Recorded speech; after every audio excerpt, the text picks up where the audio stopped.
Okay, so get this. Ever feel like there's just more to astrology than, like, your basic sun sign? Oh, absolutely. Because, same.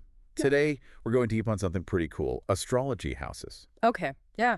I've been reading this article called Astrology 101, What the Heck is a House and Why Does It Matter?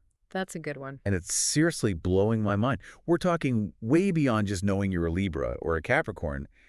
This is like next level stuff. Yeah, it's kind of like taking it a step further. Everyone knows their sun sign, Right. but they don't realize that the house it falls into really adds a whole new layer of complexity and depth. It's true. I feel like most people, myself included, for a long time, it's like, oh, I'm this sign. And that's it. Right, exactly. End of story. But this house thing, it's like, hold on, there's a whole other piece of the puzzle here. Totally, yeah. Think of it this way. The zodiac signs are like the what of your personality and potential. Okay. Right? It's like, what are your basic building blocks? Huh?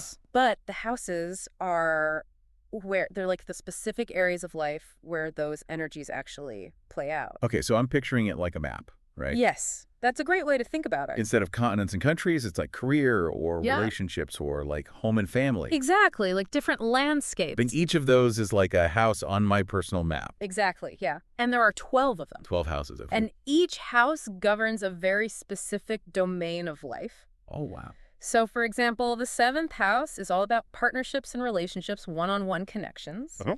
The 10th house is your career, public image, how you're perceived in the world. Got it. The 4th house is all about home and family, your roots, where you come from, Interesting. and so on. And so wherever your sun sign falls within those 12 houses Right. adds a completely different dimension to how your sun sign expresses itself. Whoa. So, I mean, help me out here. Give me an example. Let's say my sun sign is, I don't know, Aries, and it falls in the 7th house of partnerships. Like, what might that look like in a person? Okay, so if your sun sign is Aries, the ram, very fiery energy, Right. very independent, assertive, having that in the 7th house of partnerships Oh, okay. means you might find that you approach relationships with a lot of passion and energy. Mm-hmm. You might be drawn to partners who are also very independent and assertive, Okay. maybe even a bit of a challenge, someone who can keep you on your toes. Makes sense. There's a real drive for equality and mutual respect in those partnerships. Wow, that's super specific. Well, it's just one example. Of course, yeah. Of course. And, other aspects of your chart add further nuance, Yeah. but it gives you a flavor. So, okay, why should someone care about this? Like, I'm starting to get why this is cool, but how can this knowledge be applied in a practical way? Okay, so imagine this. You're feeling a bit lost in your career, right? Yeah. You don't really know what direction to take. Mm-hmm. Maybe you've been in a job that you just don't feel is really right for you. Yeah. Well, by understanding your 10th house Right. and what planets are there, Mhm. you can get clues about your natural talents and your aspirations. So, like, instead of just kind of stumbling around in the dark, it's like this personalized guidebook to figure out, okay, what are my strengths here and what are the potential challenges? That's it, yeah. I dig it. This is starting to feel less like fortune telling Right. and more like, well, self-discovery. It's not about this will happen. Yeah. It's like this is an area you might naturally gravitate towards or struggle with. Yeah, totally. I love that. And then you can make more conscious choices. Oh, interesting. So let's say, for instance, you find that Saturn, the planet of challenges and lessons, is currently transiting your 10th house of career. Okay. This could mean it's a time where you need to work hard and be disciplined to get where you want to go. So it's not like, give up, it's going to be impossible? No. It's like a cosmic nudge to persevere, maybe refine your skills, maybe try a new approach. Fascinating. I have a question, though. I mean, there's 12 houses and then all the signs and all these planets. Right.